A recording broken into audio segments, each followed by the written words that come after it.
বিসমিল্লাহির রহমানির রহিম। আজকে হচ্ছে 4 ডিসেম্বর 2025।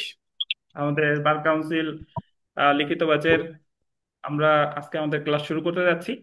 এবং আজকে আমরা আলোচনা করব গতদিন যে প্রশ্নটা আলোচনা করেছিলাম, যে আমলে নেওয়ার ক্ষেত্রে ম্যাজিস্ট্রেট কিভাবে আমলে নেয় সেটা বিস্তারিত পড়েছি।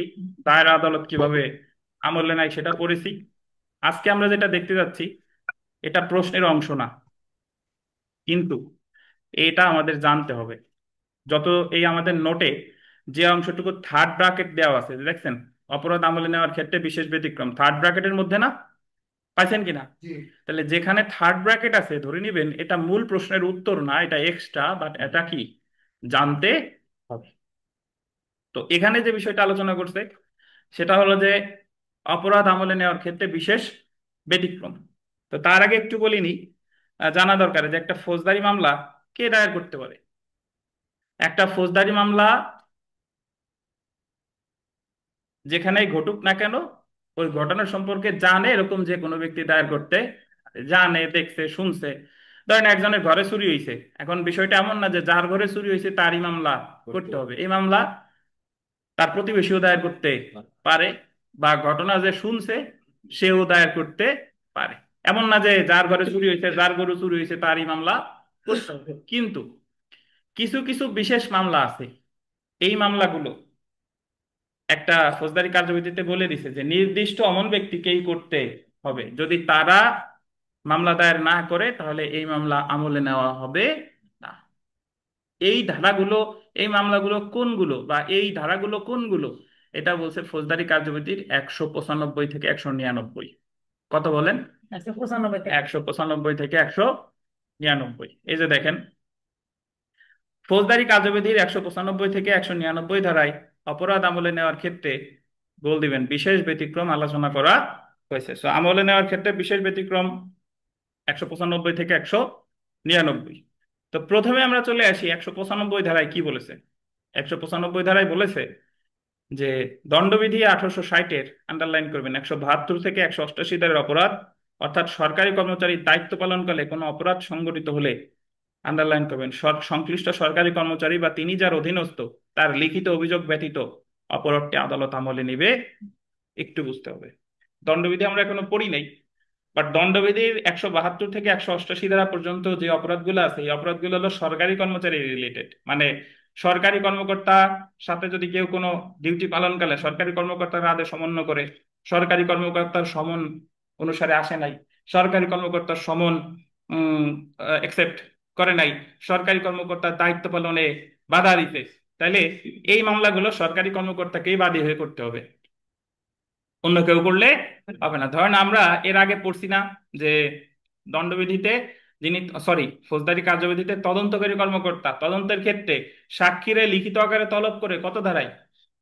160 ধারায়। মানে সাক্ষী, ইনভেস্টিগেটিং অফিসার সমন দিছে সাক্ষীর যে আপনি এই জায়গায় এসে সাক্ষ্য দিয়ে যান, কিন্তু সে সমন পেয়েও আসে নাই। সমন পেয়েও আসে নাই, তাহলে সমন পেয়েও যদি না আসে তাহলে সে দণ্ডবিধির 174 ধারার অপরাধ করছে। কত ধারায়?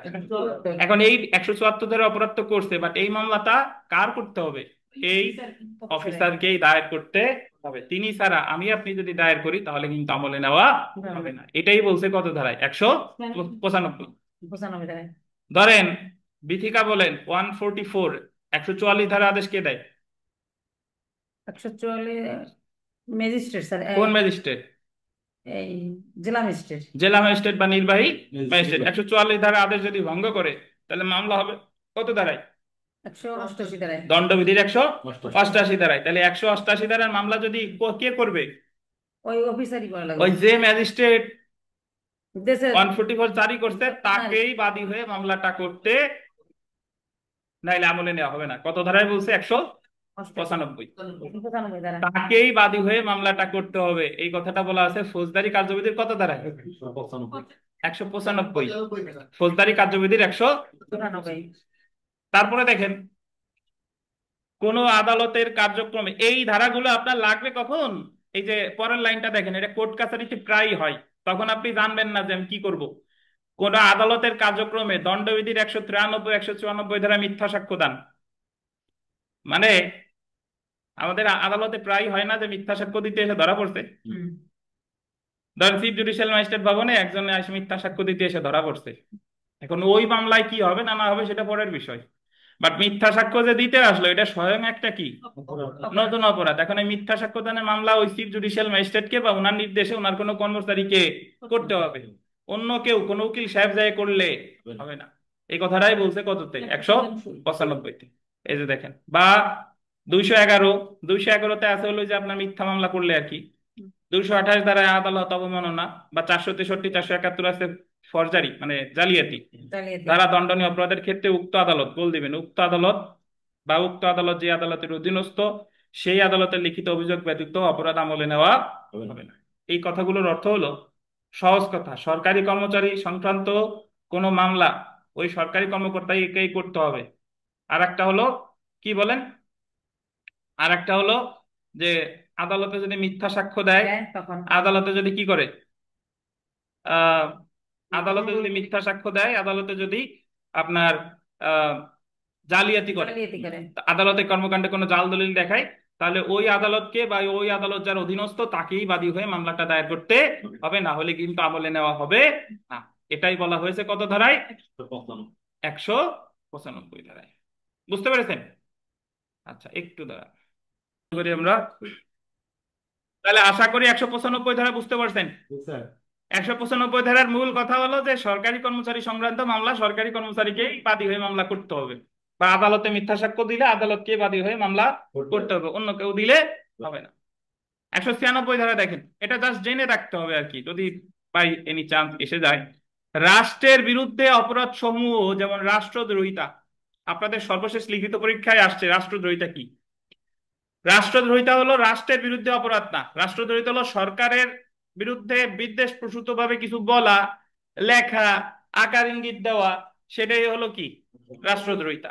তাহলে রাষ্ট্রদ্রোহিতার মামলা, রাষ্ট্রের বিরুদ্ধে যুদ্ধ ঘোষণা ইত্যাদি অপরাধের ক্ষেত্রে সরকার বা সরকার কর্তৃক ক্ষমতাপ্রাপ্ত কর্তৃপক্ষের নির্দেশে তৈরিকৃত অভিযোগ ব্যতীত অপরাধ আমলে নেওয়া হবে না। তাহলে এখানে একটা জিনিস দেখে রাখেন, রাষ্ট্রদ্রোহিতার মামলা কে করবে, এটা সরকার তার নির্দেশ দিবে যে তুমি বাদী হয়ে যাও, রাষ্ট্রদ্রোহিতার মামলা করো। সরকার আমাদের নির্দেশ না দিলে আমি আপনি গিয়ে যদি বাদী হয়ে রাষ্ট্রদ্রোহিতার মামলা করতে যাই, এটা কিন্তু আমলে নিবে না। আবার বাংলাদেশের বিরুদ্ধে যুদ্ধ ঘোষণা, 121 ধারায় বাংলাদেশের বিরুদ্ধে যুদ্ধ ঘোষণার শাস্তি হলো মৃত্যুদণ্ড। এই বাংলাদেশের বিরুদ্ধে যুদ্ধ ঘোষণার মামলাও আমি আপনি গিয়ে কারো বিরুদ্ধে করলে হবে না, কাদের করতে হবে, সরকারকেই, বা মানে সরকারের নির্দেশে সংশ্লিষ্ট ব্যক্তিকে বাদী হয়ে দায়ের করতে হবে। বুঝতে পেরেছেন? আচ্ছা, এরপরে আমরা চলে আসি 197 ধারা। 197 ধারায় বলেছে যে বিচারক বা সরকারি কর্মকর্তার গোল দেবেন বিরুদ্ধে, কি বলেন, বিচারক বা সরকারি কর্মকর্তার কি বিরুদ্ধে কোনো মামলার ক্ষেত্রে সরকারের অনুমতি ব্যতীত অপরাধ আমলে নেওয়া হবে না। অর্থাৎ আপনি যদি বিচারকের বিরুদ্ধে বা সরকারি কর্মকর্তার বিরুদ্ধে, তার বিরুদ্ধে ব্যক্তিগত মামলা না, তার অফিসিয়াল মামলা, মানে বিচারক আপনার বিরুদ্ধে দুর্নীতিগ্রস্ত হয়ে রায় দিছে, আপনি মনে করতেছেন বিচারক হলো করাপ্টেড, সে ঘুষ খায় রায় দিছে, বা পুলিশ কর্মকর্তা শুধু শুধু আপনার হয়রানি করছে, এখন তার বিরুদ্ধে আপনি মামলা করলে অবশ্যই সরকারের অনুমতি লাগবে। কিন্তু সে যদি পার্সোনাল কোনো অপরাধ করে, যেরকম বিচারক তার ওয়াইফের কাছে যৌতুক চাইছে, তাহলে ওয়াইফ যদি মামলা করে বিচারকের বিরুদ্ধে, এই ক্ষেত্রে কিন্তু সরকারের অনুমতির প্রয়োজন নাই। কেন নাই? কারণ যৌতুক কি তার যৌতুক চাওয়া যখন চাইছে তখন তো এটা তার অফিসিয়াল দায়িত্ব সংক্রান্ত না। বুঝেন কিনা আবি সাহেব? ব্যক্তিগত। বুঝছেন? আচ্ছা, তাহলে এখানে 195 আর 97-এর মধ্যে পার্থক্য আছে। 95-তে, 95-তে মামলা করতেছে সরকারি কর্মকর্তা, বাদী হচ্ছে, আর 97-তে আসামি হচ্ছে সরকারি কর্মকর্তা। বুঝেন কিনা? 95-তে বাদী হওয়া লাগবে কাকে, সরকারি কর্মকর্তাকে, আর 97-তে আসামি হচ্ছে কে, সরকারি কর্মকর্তা বা বিচারক। পার্থক্য বুঝতে হবে। আচ্ছা, 198-তে চলে আসি আমরা। চুক্তিভঙ্গ, মানহানি বা দিগামিতার অপরাধের ক্ষেত্রে কি কি, চুক্তিভঙ্গ, মানহানি বা কি দিগামিতা। চুক্তিভঙ্গ মানে একজনের সাথে চুক্তি করছিলেন, এরপর চুক্তি ভঙ্গ হয়েছে, মানে বিশ্বাস ভঙ্গ। মানহানি তো বুঝেন, আজে বাজে কথা বলা। দিগামিতা মানে হলো দুই বিয়ে করা। সংক্ষুব্ধ ব্যক্তির অভিযোগ ছাড়া অপরাধ আমলে নেওয়া হবে না। এই মামলাগুলো সংক্ষুব্ধ ব্যক্তি শব্দটা বলতেন, এই মামলাগুলো আমলে নিতে পারে বাট অভিযোগ দায়ের করবে কে? সংক্ষুব্ধ ব্যক্তি। এখন যদি বলেন স্যার সংক্ষুব্ধ ব্যক্তি কে, ধরেন স্বামী বিয়ে করলে, স্বামী ওয়াইফের অনুমতি ছাড়া বিয়ে করছে, বা স্বামী বিয়ে করলে দ্বিগামিতা যদি প্রযোজ্য হয় স্বামীর ক্ষেত্রে, তাহলে সেই ক্ষেত্রে মামলা করবে কে? সংক্ষুব্ধকে, ওয়াইফ। আবার স্ত্রী যদি দুই বিয়ে করে, এক স্বামীর রাইখা আর এক স্বামীরে গ্রহণ করছে, তাহলে এই জায়গায় সংক্ষুব্ধকে? স্বামী। বুঝতে পারছেন? চুক্তি করছিল বিকাশ আর শাকিল, চুক্তি যদি বিকাশ ভঙ্গ করে, তাহলে শাকিলকেই মামলা করতে হবে। আমরা মামলা করলে হবে না। বোঝা গেল? 199 ধারা দেখেন, দণ্ডবিধির 497 498 ধারায় ব্যভিচার, ব্যভিচার শব্দটা বললেন, ব্যভিচার। এই অনলাইনে যারা আছেন, কেউ কথা বলেন না অফলাইনে, অনলাইনে যারা আছেন, আপনারা কি ব্যভিচার জানেন? যদিও আমরা পড়ি নাই, তারপরে একটু জিজ্ঞাসা করি, ব্যভিচার কাকে বলে ভাই? অনলাইনে কেউ পারবেন? স্যার আসসালামু অনলাইন। আলাইকুম। স্যার ওয়ালাইকুম পারবো আসসালাম। স্যার। আরিফ সাহেব, আপনি ক্লাস শেষে আমাকে একটু হোয়াটসঅ্যাপে নক দিয়েন তো ভাই। জি স্যার। আচ্ছা, ব্যভিচার কাকে বলে বলেন? স্যার ব্যভিচার হচ্ছে হলো প্রাপ্তবয়স্ক পরকীয়া সিস্টেমে প্রেম কইরা অবৈধ কাজকর্ম আর কি। আইনের ভাষায় বলেন। ওই কাস্টমার কি?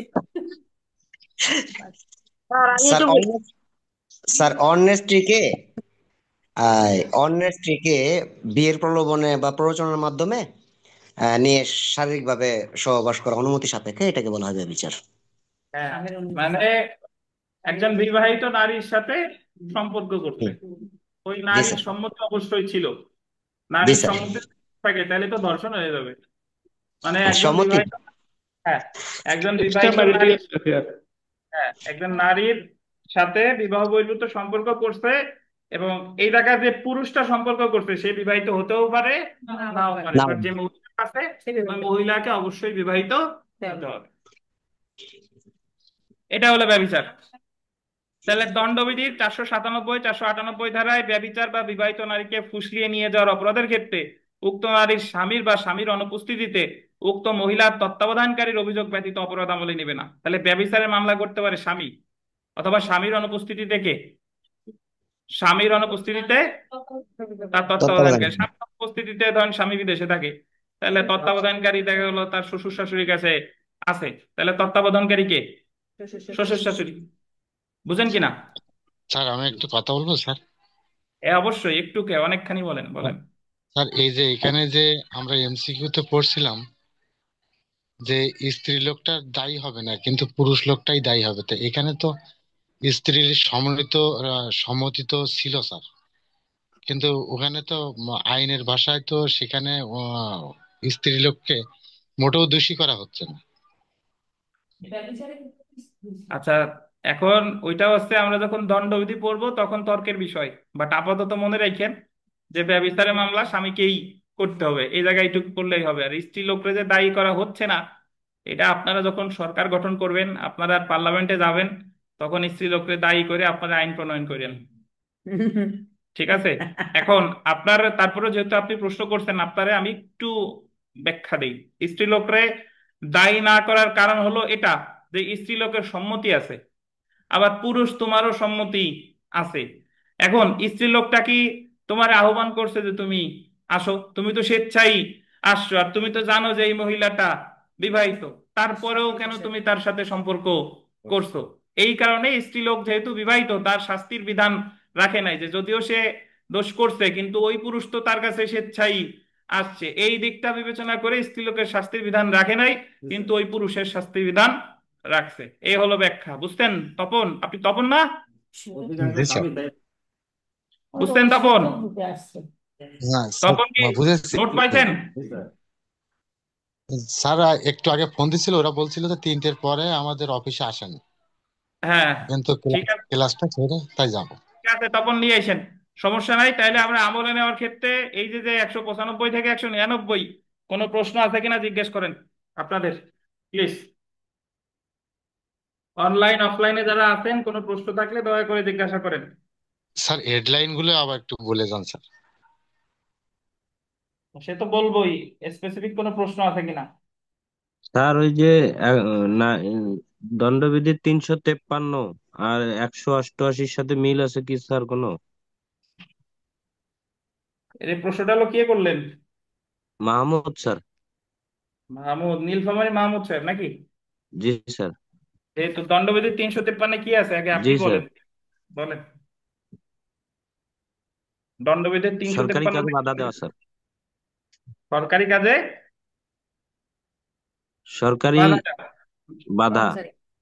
হ্যাঁ, এখন কোনটার সাথে কোনটার মিল আছে বললেন, বলেন। সরকারি কাজের প্রধান। 188 স্যার, সিআরপিসির। সরকারি কাজে বাধা দেওয়া আর সরকারি কর্মকর্তার আদেশ ভঙ্গ করা দুইটা কিন্তু দুই জিনিস, বুঝলেন কিনা? 176 দণ্ড। দুইটা দুই জিনিস, হ্যাঁ। আমরা দণ্ডবিধিতে গেলে তখন আলোচনা করবো নি, আপাতত এই চুক নিয়ে কোনো প্রশ্ন আছে কিনা। 353 তো আমরা পড়ি নাই। 353-তে আছে দণ্ডবিধিতে যে সরকারি কর্মকর্তারে বিরত রাখার জন্য ক্রিমিনাল ফোর্স অথবা অ্যাসল্ট করছেন। এখন ক্রিমিনাল ফোর্স কি অ্যাসল্ট কি এটা আমার আবার বোঝা দরকার, তো ওই টপিকে না যাই, যখন আমরা পড়বো তখন যাবানি।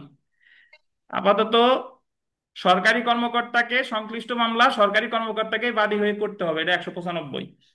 রাষ্ট্রদ্রোহিতার মামলা, বাংলাদেশের বিরুদ্ধে যুদ্ধ ঘোষণা বাংলাদেশ সরকারের অনুমতি ব্যতীত যদি কেউ করে আমলে নেওয়া হবে না, 196। বিচারক বা সরকারি কর্মকর্তার বিরুদ্ধে মামলা করতে হলে সরকারের অনুমতি লাগবে, 197। চুক্তিভঙ্গ, মানহানি, দ্বিগামিতা, এটা কে করতে পারবে? সংক্ষুব্ধ ব্যক্তি। আর ব্যভিচারের মামলা ওই স্বামীকেই করতে হবে বা স্বামীর অনুপস্থিতিতে যিনি তত্ত্বাবধানকারী ছিল তাকেই করতে হবে। এই হলো আপনার 195 থেকে 199। আর গতকাল যে আমরা পড়ছিলাম, দেখি নাদিরা বলেন যে আমলে নাই 190 ধারায় কয়টা উৎসের উপর ভিত্তি করে, তিনটে। কি কি বলেন? তিনটে হচ্ছে, তিনটা উৎস কি কি? আছে পুলিশের নালিশ, আপনারা বলতে দেন। নালিশের উপর ভিত্তি করে একটা পুলিশের আর একটা অন্যান্য কি কি? নালিশ। নালিশি দরখাস্তে, তারপরে আর একটা হচ্ছে আপনার পুলিশ প্রতিবেদনের উপর আর একটা হচ্ছে অন্যান্য। পুলিশ প্রতিবেদনের উপর আর একটা অন্যান্য। 190 ক হলো নালিশি দরখাস্ত, 190 ক্ষত হচ্ছে পুলিশ রিপোর্ট নাকি, মানে জিয়ার মামলার ক্ষেত্রে। আর ওইটা কত? 190 ক হলো স্বপ্নদীত নিজের জ্ঞান। নিজের জ্ঞান। নির্দিষ্ট বা আরিফ সাহেব যে কি কোনো জ্ঞানী, ব্যক্তির বা নিজের জ্ঞানে জি। কারো ধার আচ্ছা, দেয়, এখন এটাই বলি। আমি আপনাদের অনলাইনে যারা আছেন তার একজন উত্তর করেন যে দায়রা আদালত আমলে নিতে পারে কিনা, বলেন অনলাইনে যারা আছেন। স্যার বলবো? বলেন বলেন, অবশ্যই বলেন। স্যার, সরাসরি তো দায়রা দায়রা আদালত কোনো অপরাধ আমলে নিতে পারে না, তবে ম্যাজিস্ট্রেটের আনুষ্ঠানিকতা শেষ হওয়ার পর ম্যাজিস্ট্রেট যদি মনে করে যে এইটা এই মানে কোন আদালতে বিচার্য, সেই আদালতে প্রেরণ প্রেরণ করতে পারে। এবং যদি মনে করেন ম্যাজিস্ট্রেট যে দায়রা আদালতে আহ, মামলাটি বিচারযোগ্য বিচারযোগ্য, তাহলে দায়রা আদালতের নিকট 193 এর আহ, এক ধারা অনুযায়ী আহ, আহ, প্রেরণ করবেন। এবং তখন তিনি আহ, যে বিচার কার্য আছে সেটা পরিচালনা করবেন ঠিক আছে, সরাসরি। ধন্যবাদ। দায়রা আদালত আমলে নেয় 193 ধারায়, দায়রা আদালত স্বয়ং সরাসরি আমলে নিতে পারে না, বাট ওনার কাছে যদি ম্যাজিস্ট্রেট পাঠায় তাহলে আমলে নিতে পারে, এ হলো কথা। ঠিক আছে, জি স্যার। আমরা আমাদের সামনে স্ক্রিনে 12 নম্বর প্রশ্নটা আছে, এটা দেখেন যে একটি নালিশ দায়ের করা হলে কোন কোন ধারার বিধান অনুযায়ী কার্যক্রম গ্রহণ করা হয়, সংশ্লিষ্ট ধারাগুলি উল্লেখ করে আলোচনা করুন। আমরা চলে আসলাম সিআর মামলায়, মানে একটা নালিশ যদি দায়ের করা হয় তাহলে কোন কোন ধারার বিধান অনুযায়ী, মানে ম্যাজিস্ট্রেটের কাছে আপনি নালিশ করলে উনি অ্যাকচুয়ালি কি কি করতে পারে, এটা হলো মেইন কথা, সেটা আলোচনা করতে বলছে। এবং এই ক নাম্বারের উত্তর যদি আমরা পড়ি তাহলে এই জায়গার বাদ বাকি যত প্রশ্ন আছে সবগুলোর উত্তর পেয়ে দেবো। পেয়ে যাব। তো প্রথমে আমরা চলে আসি ক এর উত্তরে আসেন। একটি নালিশ দায়ের করা হলে কোন ধারার বিধান অনুযায়ী কার্যক্রম গ্রহণ করা হয় সংশ্লিষ্ট ধারা উল্লেখ করে আলোচনা করুন। তো ফৌজদারি কার্যবিধি 1898 এর বিধান মতে দুই ভাবে ফৌজদারি মামলা দায়ের করা যায়, যথা 154, 155 ধারা মতে থানায় মামলা দায়ের, নাকি? 154 ধারায় থানায় যে মামলা করে সেটা বলে এফআইআর, আর 155 ধারায় থানায় যে মামলা করে সেটা বলে কি, জিডি। জিডি বলে। এবং 200 ধারা মতে আদালতে মামলা দায়ের। তাহলে মামলা কিন্তু ফৌজদারি মামলায় দুই ভাবে দায়ের করা যায়। ম্যাজিস্ট্রেট আদালতে নালিশি দরখাস্ত দাখিল করলে আমলে গ্রহণকারী ম্যাজিস্ট্রেট ফৌজদারি কার্যবিধি 1898 এর আন্ডারলাইন করবেন 200 ধারা মতে ফরিয়াদির শপথ গ্রহণ পূর্বক, ফরিয়াদের কি শপথ গ্রহণ পূর্বক পরীক্ষা করে আদালত আবেদনের উল্টো পৃষ্ঠায়, দেখছেন, আবেদনের উল্টো পৃষ্ঠায় তার জবানবন্দি রেকর্ড করে, তার জবানবন্দি রেকর্ড করে মানে হলো তাকে জিজ্ঞাসা করে নাম কি, বয়স কত, আসামি কয়জন, সাক্ষী কয়জন, কি ঘটনা ঘটছে, এইগুলো হলো সে বলে আর ম্যাজিস্ট্রেট সাহেব লিখে। তাহলে জবানবন্দি রেকর্ড করে এবং প্রসেস ইস্যুর মাধ্যমে যে মামলার উদ্ভব হয় তাকে কমপ্লেইন রেজিস্টার্ড কেস বা সিআর মামলা বা নালিশি মামলা বলে। প্রসেস ইস্যুর মাধ্যমে, প্রসেস ইস্যু মানে হলো সমন অথবা ওয়ারেন্ট, অর্থাৎ 200 ধারায় জবানবন্দি নেওয়ার পরে প্রসেস ইস্যুর মাধ্যমে যে মামলার উদ্ভব হয় তাকে বলে কমপ্লেইন রেজিস্টার্ড কেস বা সিআর নালিশি মামলা। তো ফৌজদারি কার্যবিধি 1898 এর 4-1 জ, এই 4-1 জ আপনার মনে না রাখলে সমস্যা নাই। আপনি জাস্ট বলবেন ফৌজদারি কার্যবিধি অনুসারে নালিশি দরখাস্ত বলতে আইন অনুসারে ব্যবস্থা গ্রহণের উদ্দেশ্যে ম্যাজিস্ট্রেটের নিকট কোনো ব্যক্তি কর্তৃক কোনো অপরাধ সংগঠন লিখিত বা মৌখিক অভিযোগ করাকে বোঝায়। তাহলে ফৌজদারি কার্যবিধিতে সকল সংজ্ঞা দেওয়া হয়েছে কত ধারায়, 4 ধারায়। তাহলে 4 ধারায় কমপ্লেইন্টের যে সংজ্ঞা দিছে সেখানে বলছে যে কোনো ব্যক্তি কর্তৃক ম্যাজিস্ট্রেটের কাছে অপরাধ সংগঠন সম্পর্কে কোন কোন ভাবে লিখিত বা মৌখিক, যদিও মৌখিকের বিধান ফৌজদারি কার্যবিধিতে আছে, বাট বর্তমান কোর্ট কাছারিতে এই প্র্যাকটিস কিন্তু নেই, কিন্তু পরীক্ষায় আসলে কিন্তু লিখতে হবে। এখন আছে বা না থাক, কিন্তু মানে প্র্যাকটিস থাক বা না থাক, আইনে তো আছে, আইনে তো আছে যে মুসলমানরা 4টা পর্যন্ত বিয়ে করলে হচ্ছে বৈধ, আর 4টার বেশি করলে অবৈধ না, কিন্তু অনিয়মিত। এখন তার মানে কি আইনে থাকলেই কি সবাই কি 4টে করে করতেছে? না, সবাই 4টে করে করতেছে না। সো আইনে আছে, প্রয়োগ থাক বা না থাক সেটা পরের ব্যাপার। একটা শাড়ি আবার সেটটা করা আইনে আছে না। আচ্ছা লাগবে না, থাকিও করে। আচ্ছা, এখন দেখেন একটা তো তাহলে নালিশি মামলা দায়ের করা হয় ম্যাজিস্ট্রেটের কাছে কত ধারায় বলেন? 200 টাকা। মানে অ্যাকচুয়ালি দায়ের তো আসলে ওই 200 ধারায় জবানবন্দি নাই, হ্যাঁ। জবানবন্দি নাই কি, জবানবন্দি নেওয়ার পরে তারপরে প্রসেস ইস্যুর মাধ্যমে যে মামলা শুরু হয় তাকে সিআর মামলা বলে। সিআর মামলা ইংরেজিতে কি বলে বিথিকা? সিআর মামলাকে কমপ্লেইন রেজিস্টার্ড কেস। কেস, এই বানান কিন্তু জানতে হবে, কমপ্লেইন্ট রেজিস্টার্ড। আমরা চলে আসি যে নালিশ গ্রহণ করতে পারে, মানে আপনি এই যে যে মামলাগুলো সকল ম্যাজিস্ট্রেটের কাছে ইচ্ছা করলে দায়ের করতে না পারবেন না, মামলাগুলো কার কাছে দায়ের করা যায়? যে মামলার উপর যে ম্যাজিস্ট্রেটের ইয়েছে প্রথম শ্রেণীর ম্যাজিস্ট্রেট। দেখেন 190 ধারা অনুসারে কোন চিফ মেট্রোপলিটন ম্যাজিস্ট্রেট বা মেট্রোপলিটন ম্যাজিস্ট্রেট, এটা বলি নাই দেখেন কে কে? চিফ মেট্রোপলিটন ম্যাজিস্ট্রেট বা মেট্রোপলিটন ম্যাজিস্ট্রেট, বা চিফ জুডিশিয়াল ম্যাজিস্ট্রেট বা প্রথম শ্রেণীর ম্যাজিস্ট্রেট, বা বিশেষভাবে ক্ষমতাপ্রাপ্ত অন্য কোনো ম্যাজিস্ট্রেট কোনো অপরাধ আমলে নিতে পারে। তাহলে আমলে কিন্তু সবাই নিতে পারে না, একটা নির্দিষ্ট কয়েকজনের নাম আছে। চিফ মেট্রোপলিটন ম্যাজিস্ট্রেট পারে, মেট্রোপলিটন ম্যাজিস্ট্রেট পারে, আর জেলা পর্যায়ে পারে কে কে? চিফ জুডিশিয়াল ম্যাজিস্ট্রেট, প্রথম শ্রেণী ম্যাজিস্ট্রেট, বা বিশেষভাবে ক্ষমতাপ্রাপ্ত অন্য কোনো ম্যাজিস্ট্রেট। এখন বিশেষভাবে ক্ষমতাপ্রাপ্ত বলতে দ্বিতীয় শ্রেণী সে দ্বিতীয় তৃতীয় হতে পারে। পারে যদি তারে আদালত স্পেশালি এম্পাওয়ার্ড করে, মানে বিশেষভাবে ক্ষমতা তারে দেয়। অর্থাৎ 190-1 ধারায় উল্লেখিত অপরাধ আমলে নেওয়ার ইখতিয়ার সম্পন্ন ম্যাজিস্ট্রেটের নিকট নালিশ দায়েরের মাধ্যমে একটি ফৌজদারি মামলা দায়ের করা যায়। এখন বিথিকা বলেন দি যে নির্বাহী ম্যাজিস্ট্রেট কি অপরাধ আমলে নিতে পারে? ক্ষমতা দিলে পারবে। কততে ক্ষমতা দেয়? কালকে পড়ছি, বলেন 190 না, বলেন, ওনার কথা শুনেন না আপনি। না 190-4, জি হয়েছে 190-4 গতকাল আমরা পড়ছি 190-4। হ্যাঁ, কিছু বললেন, বলেন। আচ্ছা, এখন স্যার আমরা চলে হ্যাঁ, বলেন বলেন। স্যার কিছু বলি নাই, আমি বলছিলাম 190 চাই। জি, তো ঠিক আছে, তাহলে আমরা এখন মূল উত্তরে চলে আসি যে নালিশ দায়ের করা হলে যে ধারার বিধান অনুযায়ী কার্যক্রম গ্রহণ করা হয় বা নালিশি মামলায় ম্যাজিস্ট্রেটের পদক্ষেপ সমূহ। প্রথমে আমরা চলে আসি ফরিয়াদির জবানবন্দি গ্রহণ। ফরিয়াদি, নালিশকারী, অভিযোগকারী একই জিনিস। কি কি বলেন? ফরিয়াদি, নালিশকারী, অভিযোগকারী, ইংরেজিতে বলে কমপ্লেইন্যান্ট। কমপ্লেইন্যান্ট।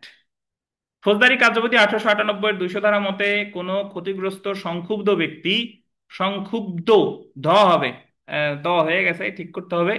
ক্ষতিগ্রস্ত সংক্ষুব্ধ ব্যক্তি বা তার পক্ষে অন্য কোনো ব্যক্তি ম্যাজিস্ট্রেট আদালতে নালিশি দরখাস্ত দাখিল করলে, দাখিল হয়ে গেছে, দাখিল করলে আমলে গ্রহণকারী ম্যাজিস্ট্রেট ফরিয়াদির শপথ গ্রহণপূর্বক পরীক্ষা করে জবানবন্দির সারাংশ লিপিবদ্ধ করবেন এবং ফরিয়াদি ও ম্যাজিস্ট্রেট নিজে তাতে স্বাক্ষর করবেন। তাহলে 200 ধারায় জবানবন্দি নেওয়ার পরে এই যে যে জবানবন্দি রেকর্ড করলো, এই জবানবন্দিতে স্বাক্ষর করবে কে কে?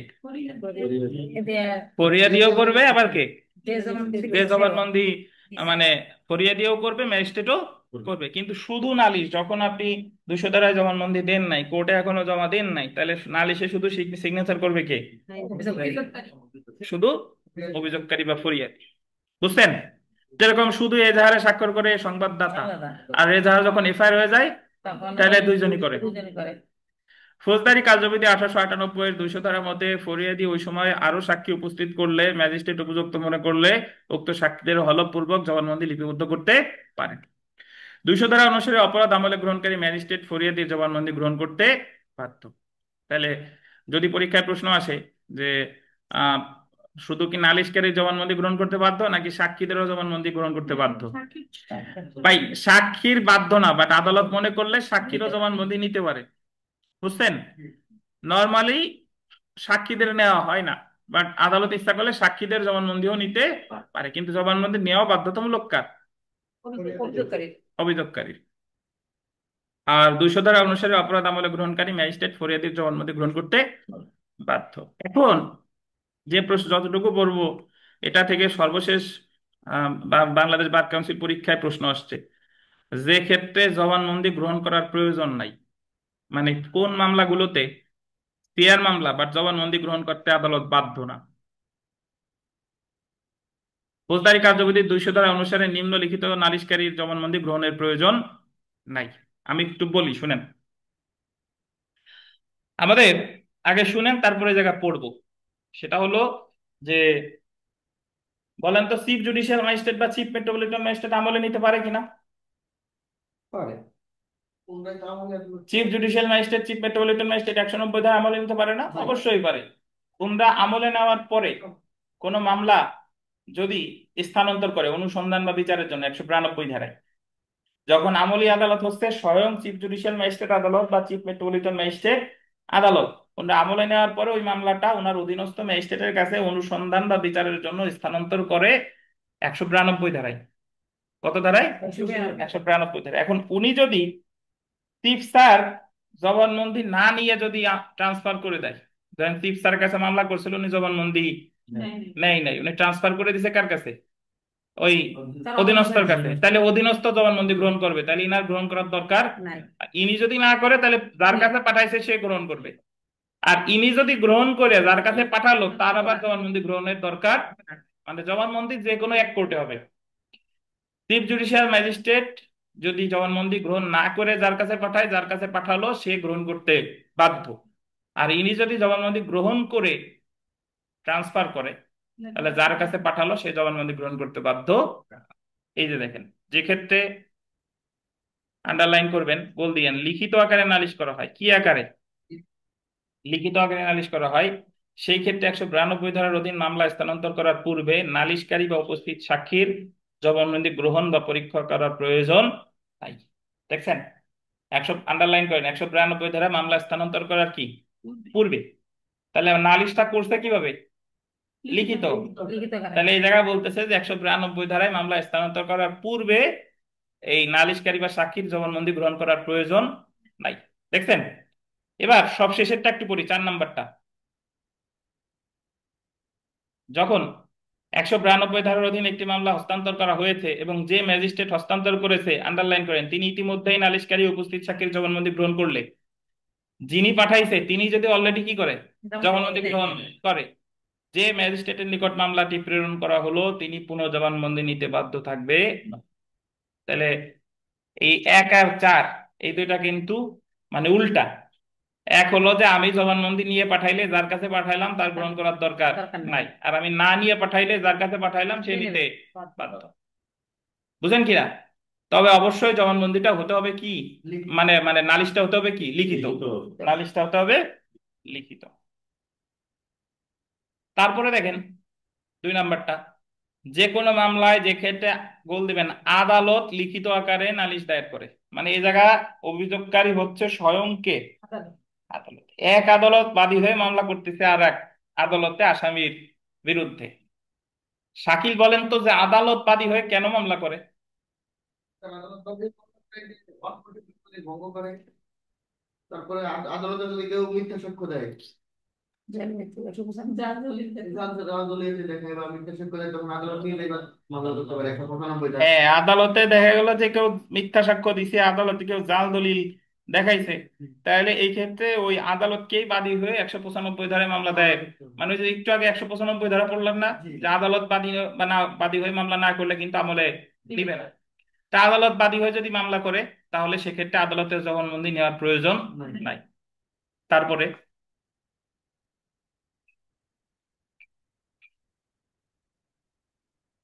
সরকারি কর্মকর্তা তার অফিসিয়াল দায়িত্ব পালনে, সরকারি কর্মকর্তা তার অফিসিয়াল দায়িত্ব পালনে লিখিত আকারে বল দিবেন, লিখিত আকারে নালিশি দরখাস্ত দায়ের করে, সেই ক্ষেত্রেও নালিশকারী বা উপস্থিত সাক্ষীর জবানবন্দি গ্রহণ করার প্রয়োজন। এর একটা উদাহরণ হলো ওই যে 160 ধারায় তলব করছে লিখিত আকারে আয়ো, কিন্তু আসে নাই। তাহলে এই জায়গায় আয়ো যদি লিখিত আকারে দণ্ডবিধির 174 ধারায় মামলা দায়ের করে তাহলে আয়োর জবানবন্দি গ্রহণের প্রয়োজন নাই। বুঝতেন? তাহলে এইগুলা যদি আপনি বুঝে থাকেন মুখস্থ করার কিন্তু দরকার নাই। আপনি ওই যে 192 ধারায় জবানবন্দি না নিয়ে ট্রান্সফার করলে যার কাছে পাঠাইলো সে জবানবন্দি নিতে বাধ্য, আর 192 ধারায় জবানবন্দি নিয়ে পাঠাইলে যার কাছে পাঠাইলো সে নিতে বাধ্য না। আদালত স্বয়ং বাদী হয়ে লিখিত আকারে নালিশ করলে জবানবন্দি নিতে বাধ্য না। আর সরকারি কর্মকর্তা তার অফিসিয়াল দায়িত্ব সংক্রান্ত বিষয়ে বাদী হয়ে যদি মামলা দায়ের করে লিখিত আকারে সেক্ষেত্রেও জবানবন্দি নেওয়া বাধ্যতামূলক না। এই তো সাইটটা ক্ষেত্র, সাইটটা যদি আপনি বুঝেন তাহলে নিজের মতো করে লিখলেই হবে, তাহলে সমস্যা নাই না। তাহলে আবার মনে রাখতে হবে যে নালিশি মামলায় তাহলে জবানবন্দি গ্রহণ করে কত ধারায়, 200 ধারায়। এবং আমরা জেনে গেলাম যে কোন কোন ক্ষেত্রে জবানবন্দি গ্রহণ করা বাধ্যতামূলক না। এখন আমরা চলে আসি ম্যাজিস্ট্রেটের এখতিয়ার বহির্ভূত হলে। এই জায়গায় আসছে বাট অ্যাকচুয়ালি ওই যে ভূর উপর রেপ হবে। ম্যাজিস্ট্রেটের এখতিয়ার বহির্ভূত হলে মানে আপনি একটা মামলা করছেন যে মামলার আমলে নেওয়ার ক্ষমতা ওই ম্যাজিস্ট্রেটের নাই, তাহলে উনি ফেরত দিয়ে দিবে। ফৌজদারি কার্যবিধি 1898 201 ধারা মতে যে ম্যাজিস্ট্রেটের নিকট নালিশ করা হয়েছে সেই ম্যাজিস্ট্রেটের যদি উক্ত মামলা আমলে নেওয়ার এখতিয়ার না থাকে, ওনার আমলে নেওয়ার এখতিয়ার নাই। ধরেন মামলা করার কথা গোপালগঞ্জ আমলি আদালতে, মামলা করছেন টুঙ্গিপাড়া আমলি আদালতের, টুঙ্গিপাড়া আমলি আদালতের তো এখতিয়ার নাই। তবে লিখিত নালিশের যথাযথ মন্তব্য লিখে উপযুক্ত আদালতে পেশ করার নির্দেশ দিয়ে নালিশ ফেরত দিবেন। যদি নালিশটা লিখিত হয় তাহলে লিখিত আকারে মন্তব্য লিখে ফেরত দেবে, জমুক আদালতে গিয়ে দায়ের করুন। এছাড়া লিখিত আকারে নালিশ দায়ের না করলে, যদি লিখিত আকারে নালিশ দায়ের না করা হয় অর্থাৎ মৌখিকভাবে নালিশ দায়ের করা হয় তাহলে ম্যাজিস্ট্রেট নালিশকারীকে উপযুক্ত আদালতে প্রেরণ করবে। বুঝছেন? যদি লিখিত আকারে নালিশ দায়ের করা না হয় তাহলে যে আরিফ সাহেবরে সংশ্লিষ্ট কোর্টে পাঠায় দিবে যে এই অমুক এই জায়গা নিয়ে যাও। তাহলে জবানবন্দি নিচ্ছে কত ধারায়, 200 ধারায়। নালিশ ফেরত দিচ্ছে কততে, 201। বিথিকা নালিশ গ্রহণ না করে নালিশ ফেরত দিচ্ছে।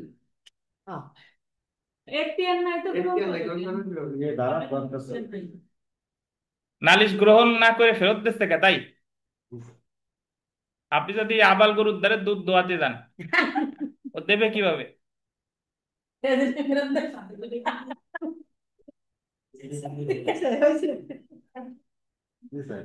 বুঝছেন?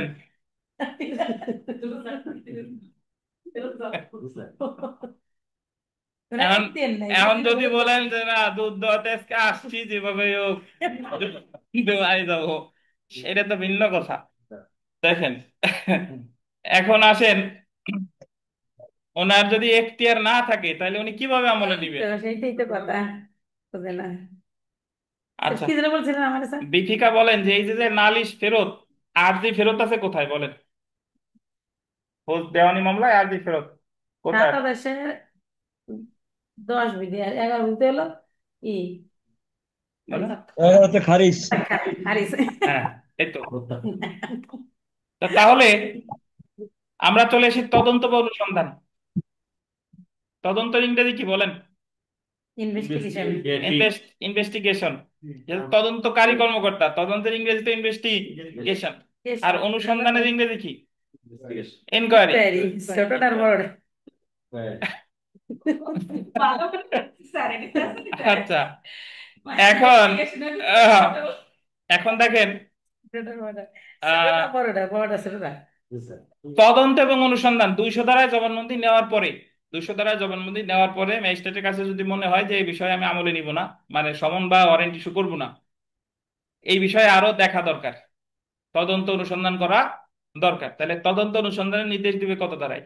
202 ধারায়। এবং আপনাদের একটু বলে রাখি যে তদন্ত করতে পারে পুলিশ বা ম্যাজিস্ট্রেটের নির্দেশ অনুসারে অন্য কোনো ব্যক্তি, কিন্তু অনুসন্ধান কিন্তু পুলিশ করতে পারে না। অনুসন্ধান করে কে?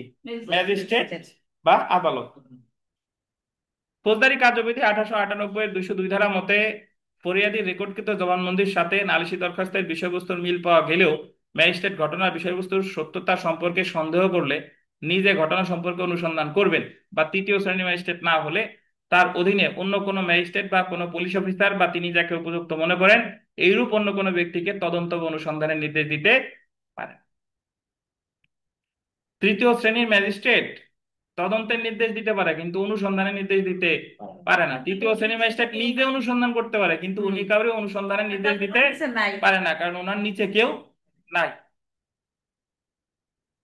202 ধারায় তদন্ত বা অনুসন্ধান সম্পন্ন হওয়ার পর তদন্ত বা অনুসন্ধান রিপোর্ট দাখিল করা হলে ম্যাজিস্ট্রেট যদি ঘটনার সত্যতা না পান, তদন্ত বা অনুসন্ধান প্রতিবেদন আসছে, এখন ম্যাজিস্ট্রেট দেখলো যে যে বিষয় নালিশ করছে এরকম কোনো তদন্ত প্রতিবেদনের সাথে তার কোনো মিল নাই, তাহলে অভিযুক্তকে গোল দিবেন 202(2) খ ধারায়। 202(2) খ ধারায় অভিযুক্তকে অব্যাহতি দিতে পারেন, অথবা মামলা অগ্রসর হবে, অগ্রসর হওয়ার মতো কোনো কারণ না থাকলে 203 ধারায় অভিযোগ খারিজ করতে। তাহলে যদি দেখে যে এরকম কোনো ঘটনা ঘটে নাই, তাহলে বা 5 জনের বিরুদ্ধে মামলা করছিল, 3 জনের বিরুদ্ধে দোষের মানে দোষী পেল, আর বাকি 2 জন দেখলো যে তারা কোনো অপরাধ করে নাই, তাহলে তাদেরকে অব্যাহতি দিবে 202(2) খ। আর যদি দেখে কেউই করে নাই, মামলাটাই টোটালি ভুয়া, তাহলে খারিজ করবে কততে? 203। 203। আর যদি তিনি তদন্ত প্রতিবেদন থেকে দেখেন যে অগ্রসর হওয়ার কারণ থাকলে 190 ধারায় অপরাধ আমলে নিয়ে সমন হবে, সমন বা ওয়ারেন্ট ইস্যু করতে পারে। যদি তিনি দেখেন যে না তদন্ত বা অনুসন্ধান প্রতিবেদনে যা আসছে তার সাথে নালিশি দরখাস্তর মিল আছে, তাহলে সমন বা ওয়ারেন্ট ইস্যু করবে কত ধারায়? আমলে নিবে হলো 190-তে। আবার আমলে নেওয়া মানেই সমন বা ওয়ারেন্ট ইস্যু করা কত ধারায় বলেন? 204। তাহলে সমন বা ওয়ারেন্ট আছে 204। যারা এই যে যে ক্লাসগুলো করলেন না, যারা রাগের কারণে কষ্টের কারণে সরে থাকলেন, এই যে ভাবছেন যে আমাদের রুবেল, মাথা মোটা রুবেল, তারপরে যে রহিম, এরা কষ্টে আসে না, ওদের রেজাল্ট যদি আসেও, ধরেন আমি তো মনে করি আসবে, তাহলে এই জিনিসগুলো কিন্তু ভাইভাতে আবার পড়া লাগে, জি জানেন? স্যার, এগুলো তো ধরতেই পারে। ধরতে পারে কি? এই তো ধরে, এই ধরার জন্য বসে রয়েছে যে আরিফ সাহেব কোন সময় এই জিনিস নিয়ে আসবে। জি স্যার। কোর্টে যান কি এইগুলাই ধরে, এইগুলাই জিজ্ঞেস করে, তাহলে আপনার তো এই পড়াগুলো এই জায়গা থেকে হয়ে যাচ্ছে। হয়ে যাচ্ছে স্যার। আপনি তো শোকে কাতর হয়ে যদি মরে যান তাহলে তো দুনিয়া তো শোক। আল্লাহ আপনারা মাঝে মাঝে বলেন না যে স্যার কিছু তো মনে থাকে না, পড়ি তো মনে থাকে না। আল্লাহ তো মানুষকে সৃষ্টি করছে এই মেকানিজম দিয়ে যে তোমার মনে থাকবে না। তোমার যদি মনে থাকে তাহলে তো তুমি কষ্ট পাওয়ার পর জীবনে ভুলতে পারবা না, এক কষ্টেই তো জীবন শেষ। মামুনে গেলে প্রথম যখন লাগে বুঝতে পারছেন? পরেও যদি তাই হ্যাঁ, থাকতো স্যার তো এজন্য তাহলে আইন মানে আপনার পড়া, এবং আইন পড়লে কখনোই আপনার বৃথা যাবে না। আপনি উকিল, ধরেন আপনি আরিফ সাহেব বাই পাস করতে, ধরেন লিখিত পাস করতেন, নাদিরা করলেন, আসমা করলেন, বিথিকা করলেন, সবাই লিখিত পাস করলেন, কি এইটুক কি আপনার বৃথা গেছে? না। এই সেম জিনিস লাগবে কখন? ওই ভাইবার সময় লাগবে। দেখেন, তো তাহলে জবানবন্দি নিচ্ছে কততে? 200-তে। ফেরত দিচ্ছে কততে? 201। তদন্ত বা অনুসন্ধান কততে? 202। খারিজ কততে? 203। আর অব্যাহতি দিচ্ছে 202, 2 খ, 202, 2। এখন আমরা চলে আসি নালিশ খারিজ। তার নিজের কাছে রাখতে পারে না অনুসন্ধান ভালো। ফৌজদারি কার্যবিধি 1898 এর 203 ধারা মতে আমলে গ্রহণকারী ম্যাজিস্ট্রেট কোনো অভিযোগ সরাসরি খারিজ করতে পারে। সরাসরি খারিজ 203-এ সরাসরি খারিজ করতে পারে, মানে ওনার কাছে মামলা করতে আসছে, উনি জবানবন্দি নেওয়ার পরে ওনার কাছে মনে হয়েছে এরকম কোনো ঘটনা আদৌ ঘটে নাই, তাহলে খারিজ করে দিবে কততে? 203-এ। বা 202 ধারায় তদন্ত বা অনুসন্ধান রিপোর্টের ভিত্তিতে খারিজ করতে পারে। তাহলে সরাসরি খারিজ করতে পারে, অথবা কি তদন্ত বা অনুসন্ধান রিপোর্ট পর্যালোচনা করেও খারিজ করতে পারে। ডাক্তারের কাছে যখন আমরা যাই, তখন ডাক্তার দেয়, আপনি ডেঙ্গু সন্দেহ নিয়ে গেছেন, এখন ডাক্তার বললো যে কোনো টেস্ট মেস্ট করার দরকার নাই, আপনার ডেঙ্গু হয় নাই, এটা হলো 203। আর যদি বলে যে না টেস্ট করে আনেন, টেস্ট আগে দেখি ডেঙ্গু হয়েছে কিনা, তারপরে ওষুধ দিচ্ছি, তাহলে আমি টেস্ট মানে কি তদন্ত বা অনুসন্ধান, তারপর দেখলাম যে না ডেঙ্গু হয় নাই, তাহলে এত ডেঙ্গুর দরকার, ওষুধের দরকার নাই। এটা হলো 204, 202 এর রিপোর্ট দেখে খারিজ।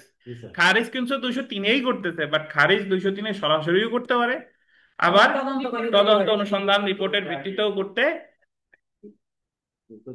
এই যে দেখেন, এই যে এবারের ভাইবা বোর্ডে প্রশ্ন করছে, এই যে 204-3 থেকে দেখেন, 204-3 ধারায় ফরিয়াদি প্রসেস ফি না দিলে ম্যাজিস্ট্রেট নালিশটি খারিজ করতে পারে। মানে হলো, তারা জিজ্ঞেস করছে যে 203 আর 204-3-এর মধ্যে পার্থক্য কি। তো আমরা যারা এখানে পড়ি আপনাদের তো জানা উচিত, 203-এ হলো সরাসরি খারিজ করলো বা তদন্ত অনুসন্ধান প্রতিবেদন পাওয়ার পর খারিজ করলো, আর 204-3 হলো আমলে নিছে। আমলে নেওয়ার পরে আপনি সমন বা ওয়ারেন্ট জারির জন্য যে প্রসেস ফি দরকার, এই প্রসেস ফি আপনি দেন নাই, তাহলে খারিজ করবে 204-এর। তাহলে প্রসেস ফি না দেওয়ার জন্য খারিজ করছে 204-3-এ। 204-3 ধারায় বলা হয়েছে, প্রসেস ফি অর্থাৎ সমন বা পরোয়ানার জন্য কোনো ফি পরিশোধ না হওয়া পর্যন্ত ম্যাজিস্ট্রেট সমন বা পরোয়ানা প্রদান করবে না, এবং যদি এইরূপ ফি যুক্তিসঙ্গত সময়ের মধ্যে পরিশোধ না করা হয়, তাহলে ম্যাজিস্ট্রেট অভিযোগটি খারিজ করে দিতে পারে। তাহলে সরাসরি খারিজ 203, আর প্রসেস ফি না দেওয়ার জন্য খারিজ কত? 204-3। বুঝেন কিনা? আচ্ছা, এখন আমরা চলে আসি মামলা খারিজের বিরুদ্ধে প্রতিকার। আপনার মামলা খারিজ হয়েছে, এখন আপনি সংক্ষুব্ধ, আপনার কি প্রতিকার আছে? এও ভাইবা বোর্ডের প্রশ্ন। তো খারিজের বিরুদ্ধে পড়ার আগে বলে দেই, প্রতিকার আছে 2টা। একই বিষয় নিয়ে নতুন মামলা করতে পারবেন, মানে যে মামলা খারিজ করলো সেম বিষয় নিয়ে আবার মামলা করা যাবে।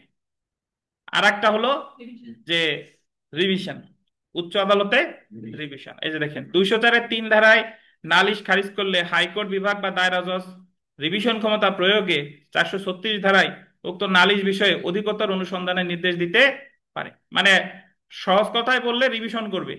রিভিশন যদি করে, তাহলে রিভিশন আদালত কিসের নির্দেশ দিতে পারে? অধিকতর অনুসন্ধানের নির্দেশ দিতে পারে। যেহেতু ফৌজদারি কার্যবিধি 204-3 ধারায় নালিশ খারিজ অভিযুক্ত ব্যক্তির অব্যাহতি বা খালাস বলে গণ্য হয় না, সেহেতু একই ঘটনার ভিত্তিতে নতুন করে নালিশ দায়ের করা যাবে। যেহেতু ফৌজদারি কার্যবিধি 204-3 লেখা আছে না, এর আগে একটু লেখেন 203 ও 204-3, 203 ও 204-3, প্রথমটাও 203, 204-3, শুধু 204-3 লেখা আছে, 203টাও হবে। বুঝেন নাই বোধহয়? আমি লিখি নাই বুঝেন নাই? এই জায়গা তো এই যে 204-3 লেখা আছে না, তার আগে লেখেন 203। হ্যাঁ হ্যাঁ, এই যে যারা অনলাইনে বুঝেন নাই তাদের জন্য বলি যে এই জায়গা লিখবেন 203 ও 204-3 মানে 203 ও 204-এর 3 ধারায় নালিশ খারিজ হলে হাইকোর্ট বিভাগ বা দায়রা জজে কি করা যাবে, রিভিশন করা যাবে। আর 203 বা 204-এর 3 ধারায় যদি নালিশ খারিজ হয় একই কারণের উপর ভিত্তি করে কি করা যাবে, নতুন মামলা করা যাবে। এই হলো কথা, এবার বুঝছেন বিথিকা? হ্যাঁ স্যার। আমরা চলে আসি ইস্যু অফ প্রসেস, সমন বা ওয়ারেন্ট।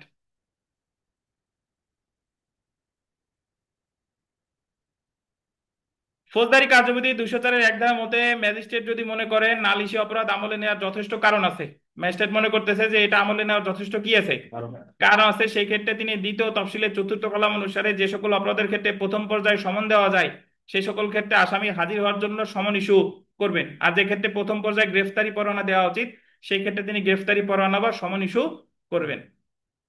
190-এর 1 ক ধারায় অপরাধটি আমলে দিবেন। তাহলে প্রথমে সমন দিবে নাকি ওয়ারেন্ট দিবে, এটা কিভাবে নির্ধারণ করবে? তৃতীয় তফসিলে চতুর্থ কলাম। দ্বিতীয় তফসিলে কত কলাম? 4র্থ কলাম। আর 204 ধারায় সমন বা ওয়ারেন্ট দেওয়া মানে কি? আমলে নিছে কত ধারায়? 190 ধারায়, ঠিক আছে। আর আমলে নেওয়া গতকাল পড়ছে, আমলে নেওয়া অর্থ কি? আমলে নেওয়া অর্থ হলো যে প্রাথমিকভাবে ধরে নিতে এরকম ঘটনা করতে পারে। 3-এ শক্তিশালী ভূমিকম্পের আঘাত, এই যে মাত্র দেখলাম, দেখেন তো, আল্লাহ আমাদের রক্ষা করুক। ইস্যু অফ প্রসেস, সমন বা ওয়ারেন্ট, এটা আছে 204-এ। এখন আমরা পরের অংশে চলে আসি, অভিযুক্ত ব্যক্তির ব্যক্তিগত হাজিরা হতে অব্যাহতি। অভিযুক্ত ব্যক্তির ব্যক্তিগত হাজিরা হতে অব্যাহতি, এই জিনিসটা কি আমি আগে একটু বুঝাই। এই জায়গা ব্যক্তিগত হাজিরা মানে হলো যিনি আসামি তার তো প্রতি ধার্য তারিখে তারিখে হাজির হওয়া লাগে। এখন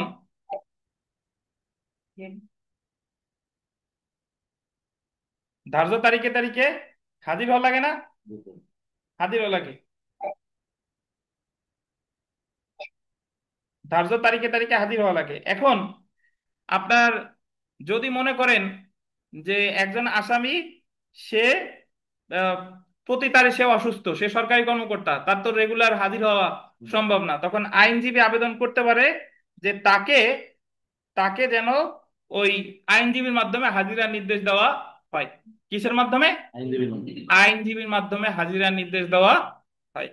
মানে আবেদনটা হবে এরকম যে যখন দরকার হবে তারে আবার তখন হাজির করব, বাট যতদিন পর্যন্ত আদালত নির্দেশ না দিচ্ছে ততদিন পর্যন্ত তার পক্ষের হাজিরা দিবে কে?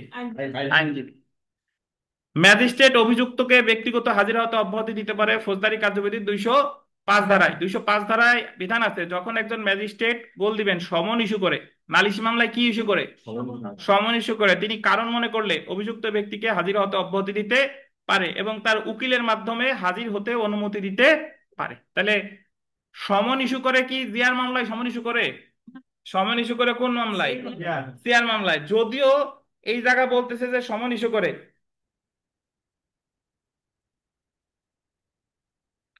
যদিও এই জায়গা ফৌজদারি কার্যবিধি 205 ধারা পড়লে মনে হয় যে এটা সিআর মামলার ক্ষেত্রে প্রযোজ্য, বাট বাস্তবে প্র্যাকটিসে 205 ধারাটা সকল মামলার ক্ষেত্রেই প্রযোজ্য। বাট পরীক্ষায় যদি এমসিকিউতে আসে তাহলে লিখতে হবে যে মামলা আগে কি ইস্যু করছে, সমন ইস্যু করছে।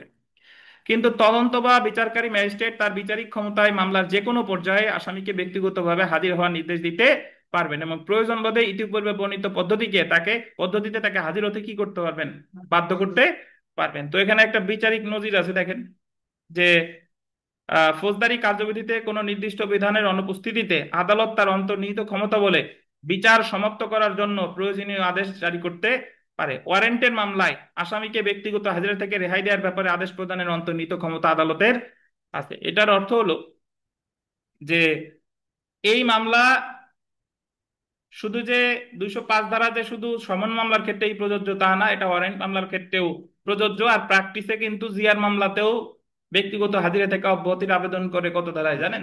205 ধারায়। তো আমরা চলে আসি বিচারের জন্য প্রেরণ, পরের পরের পয়েন্ট, বিচারের জন্য প্রেরণ। এখন একটা একটা বিষয় একটু শুনেন, কোর্টে যারা যান না তারাও শুনেন, যারা জানেন তারা তো জানতো, তারা জানেনি। একটা মামলা জিআর হোক আর সিআর হোক, প্রাথমিক পর্যায়ে ওই মামলাটা থাকে কগনিজেন্স কোর্টে, আমলি আদালতে, বিচার আদালত না, কিন্তু কি আমলি আদালত। তারপরে আমলি আদালতের ফাংশন শেষে ওই মামলাটা বদলি করা হয় বিচার আদালতে, কোর্টে বলে যে ট্রায়ালে পাঠাইছে, ট্রায়াল ফাইল। এখন একটা মামলা কতদিন পর্যন্ত কগনিজেন্স কোর্টে বা আমলি আদালতে থাকবে? এটা সহজ উত্তর হলো, যদি জিয়ার মামলা হয় তাহলে পুলিশ রিপোর্ট দাখিলের আগ পর্যন্ত। জিয়ার মামলা হলে কি পুলিশ রিপোর্ট দাখিলের আগ পর্যন্ত, পুলিশ রিপোর্টটা যখন আমলে দিবে তখন ওই মামলাটা কি বিচার আদালতে পাঠাই দিবে জিয়ারের ক্ষেত্রে। আর সিয়ার মামলা তো যেদিন দায়ের করছে সেই দিনও আমলে নিতে পারে, কিন্তু সিয়ার মামলার ক্ষেত্রে নিয়ম হলো যতদিন পর্যন্ত সকল আসামি হাজির না হচ্ছে, সকল আসামি হাজির হলে তারপরেই সিয়ার মামলাটা কি করে দিবে, বিচার আদালতে বদলি করে দিবে। এখন বদলি করবে কার কাছে? প্রশ্ন হলো আমলে আদালত থেকে একটা মামলা কোথায় বদলি করবে, ম্যাজিস্ট্রেটের কাছে নাকি দায়রা আদালতের কাছে? কার সাহায্য লাগবে?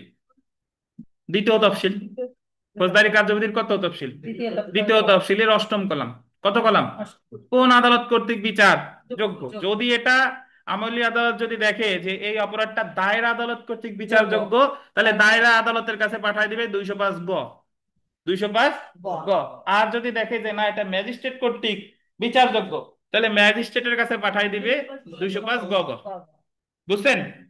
এই যে দেখেন, তাহলে আপনি যদি বিষয়গুলো বোঝেন তাহলে কিন্তু লিখতে কিন্তু মজা আছে, আর যদি না বুঝেন তাহলে কিন্তু ওই মুখস্থ করতে হবে, মনে কিন্তু আর থাকবে না।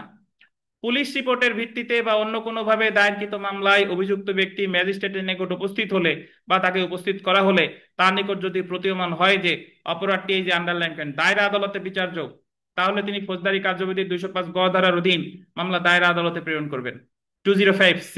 আর বাংলায় বললে 205 গ। অথবা অপরাধটি যদি ম্যাজিস্ট্রেট আদালতে বিচার্য হয় তাহলে তিনি ফৌজদারি কার্যবিধির 205 গ গ ধারার অধীনে মেট্রোপলিটন ম্যাজিস্ট্রেট বা চিফ জুডিশিয়াল ম্যাজিস্ট্রেট আদালতের বিচারের জন্য প্রেরণ করবেন। যদি ম্যাজিস্ট্রেট কর্তৃক বিচারযোগ্য হয় তাহলে মহানগর এলাকায় হলে চিফ মেট্রোপলিটন ম্যাজিস্ট্রেট এর অধীনে, এই যে মেট্রোপলিটন ম্যাজিস্ট্রেট লেখা আছে না, এই জায়গায় চিফ লেখেন, এর আগে চিফ শব্দটা হবে, চিফ মেট্রোপলিটন ম্যাজিস্ট্রেট হবে। এই জায়গায় এই জায়গায় এই জায়গায় চিফ শব্দটা হবে, চিফ। চিফ মেট্রোপলিটন ম্যাজিস্ট্রেট বা চিফ জুডিশিয়াল ম্যাজিস্ট্রেট আদালতে বিচারের জন্য কি করবেন, প্রেরণ করবেন। বুঝছেন? তাহলে আরিফ সাহেব, 205 গ আর 205 গ গর মধ্যে পার্থক্য কি?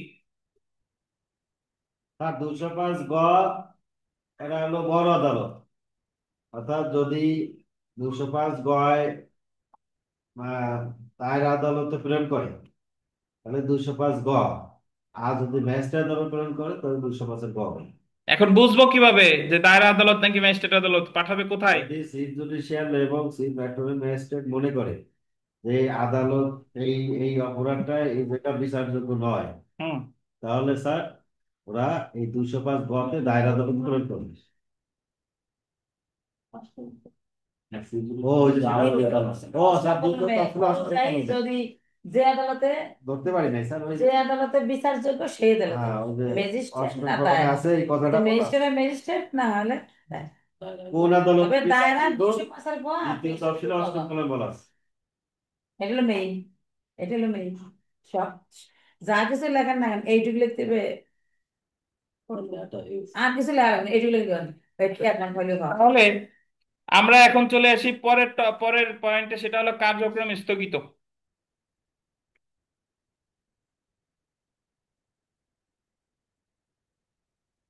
ফৌজদারি কার্যবিধির 205 ঘ ধারা মতে, এই জায়গায় ঘতে একটা স্পেস হয়ে গেছে, বাট অ্যাকচুয়ালি 205 আর ঘ একসাথে হবে। 205 ঘ ধারা মতে কোন নালিশি মামলার অনুসন্ধান বা বিচার চলাকালে, নালিশি মামলা হলো শেয়ার মামলা, শেয়ার মামলার অনুসন্ধান বা কি বিচার চলাকালে ম্যাজিস্ট্রেট যদি জানতে পারেন যে সংশ্লিষ্ট অপরাধ সম্পর্কে পুলিশ তদন্ত চলছে, আমি আগে একটু বুঝাই তারপরে এটা আমরা পড়ি। একই অপরাধ নিয়ে, একই বিষয় নিয়ে ধরেন দুইটা মামলা আছে, একটা চলতেছে শেয়ার মামলা আর একটা কি শেয়ার মামলা, মানে ধরেন একটা থানায় মারামারি হয়েছে, মারামারির উপর ভিত্তি করে শেয়ার মামলা হয়েছে আর একটা জিয়ার মামলা হয়েছে, কোনটা আগে কোনটা পরে এটা অপ্রাসঙ্গিক, কোন যে কোনো একটা আগে পরে হতে পারে। তবে শেয়ার মামলাটা অনুসন্ধান পর্যায়ে আছে বা বিচারিক পর্যায়ে আছে, মানে শেয়ার মামলা, সহজ কথা, শেয়ার মামলা যে কোনো পর্যায়ে থাকতে পারে, যে কোনো পর্যায়ে থাকতে পারে, কিন্তু জিয়ার মামলাটা থাকতে হবে ইনভেস্টিগেশন স্টেজে, মানে তদন্ত পর্যায়ে। এখন শেয়ার মামলার ম্যাজিস্ট্রেট যখন জানবেন যে সেম সাবজেক্ট ম্যাটার নিয়ে সেম অফেন্স নিয়ে একটা জিয়ার মামলার তদন্ত চলমান আছে। আছে, উনি জানার সাথে সাথে উনি অনুসন্ধানে থাকুক আর বিচারে থাকুক, উনি ওনার সকল কার্যক্রম পোস্টপোন করবেন, কি করবেন, বন্ধ স্থগিত করবেন। করবেন। স্থগিত কইরা উনি ওই মামলার জিয়ার মামলার তদন্তকারী কর্মকর্তারে বলবে যে যত দ্রুত পারো তুমি পুলিশ রিপোর্ট দাখিল করো। করো। বুঝছেন? তাহলে স্থগিত করতেছে কোনটা? জিয়ার মামলা। আর পুলিশ রিপোর্ট তলব করতেছে।